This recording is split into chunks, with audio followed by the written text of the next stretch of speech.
But this talk is about Buddhist stuff, so I want to stick with that. While I was on retreat there at the mother house of the Julian house, I read a book by a Zen teacher who was a Vietnam veteran who suffered from a horrible childhood, post-traumatic stress disorder from his experience in Vietnam, who went on retreat with Thich Nhat Hanh, who's a Vietnamese Zen teacher. And his encounter with Thich Nhat Hanh and being on retreat with Vietnamese Buddhists and his encounter with the Buddhist teachings empowered him to find healing for himself. So he stayed at Thich Nhat Hanh's center in France for about 3 years, came back to the United States, and was ordained as a Zen teacher by Bernie Glassman. And Bernie Glassman is a Zen teacher, and he's very engaged. He's the founder of the Zen Peacemaker order and is very active in social justice applications. Anyway, so Claude's book, this Zen teacher's book, had such a profound influence on me that I wrote to Claude, invited him to Asheville. We did some retreats together, put some public talks together, interacted. And my interactions with him very powerfully clarified for me that Zen is what I need to practice. And here's why. Zen isn't about teaching you what to believe. It's about teaching you how to practice.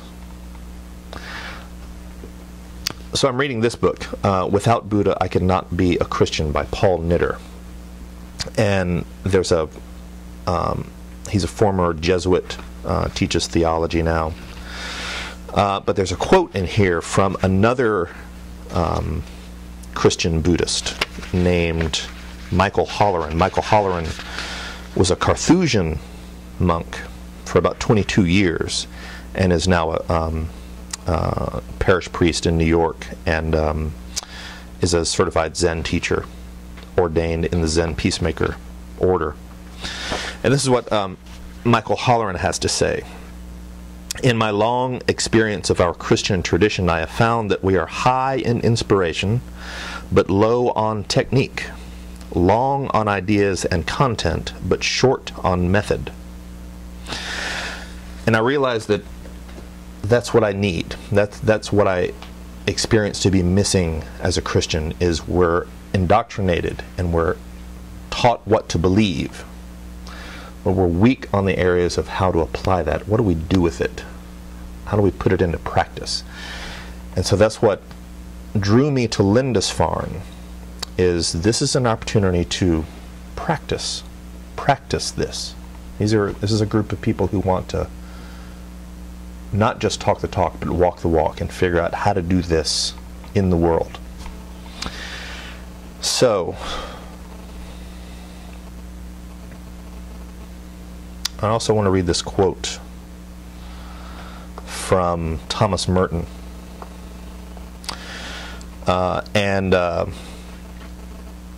It's what Thomas Merton has to say. In our monasticism, lay monasticism, we have been content to find our way to a kind of peace, a simple, undisturbed, thoughtful life, and this is certainly good.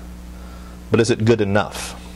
I, for one, realize that now I need more, not simply to be quiet, somewhat productive, to meditate, to pray, to read, to cultivate leisure. There is a need of effort, of deepening change, of transformation. Not that I must undertake a special project of self-transformation, or that I must work on myself. In that regard, it would be better to forget it. Just go for walks, live in peace, let change come quietly and invisibly on the inside.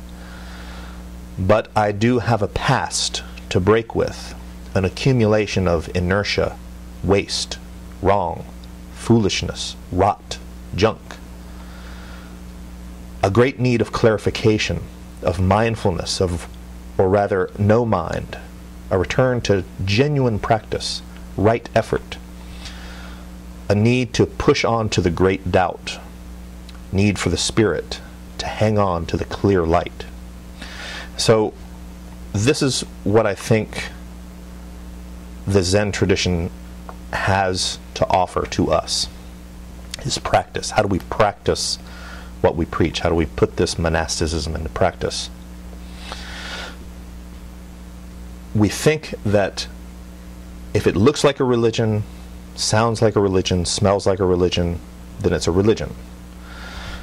But these are questions that people ask about Zen because it looks like a religion. Buddhism looks like a religion. But is it a religion if there's no God to worship? One of the first questions I asked Andy and when I was participating with the Lindisfarne community is there room in this community for a non-theist? How do you manifest a priesthood, a Christian priesthood, if you're a non-theist? So we're seeing how that works out. But so what Buddhism is about, it's not about telling us what to believe, it's about telling us what to practice, how to practice. So the first thing that Buddha taught about the fundamental nature of being a human is that we all suffer, we all want happiness. The way to resolve these issues of suffering is to follow the Eightfold Path. So what he didn't lay out was a doctrine or a belief system, but a way of practice. And the Eightfold Path is broken down into right understanding, right intention, right speech, right action, right livelihood, right effort, right mindfulness, and right concentration. So these are ways of applying the teaching. What is right livelihood? Well, that's, engaging in livelihood that is good and wholesome.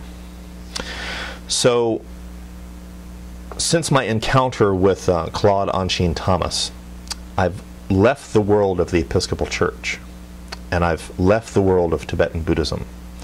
I've entered the world of the Lindisfarne community, and I've entered the world of serious Zen practice. And I do that at Zen Mountain Monastery, which is in Mount Tremper, New York. And back when I was in development with Lindisfarne, as part of our School of Theology, Andy invited us to read this book, Zen for Christians. It just so happens that the author of this book was a student at Zen Mountain Monastery. So the book is about her experience at Zen Mountain Monastery. The founder of the Zen Mountain Monastery is John Daidulori Roshi, who died 2 years ago. This is kind of the intro, the 101, the basics of what happens at Zen Mountain Monastery. And this book is called The 8 Gates of Zen. And this is the foundation of the training matrix, the Zen training that happens at Zen Mountain Monastery. I'll pass that around. What Daidulori Roshi has done is to take these 8 gates, these 8 areas of practice for a Buddhist, the Eightfold Path, and he's given us 8 gates of Zen.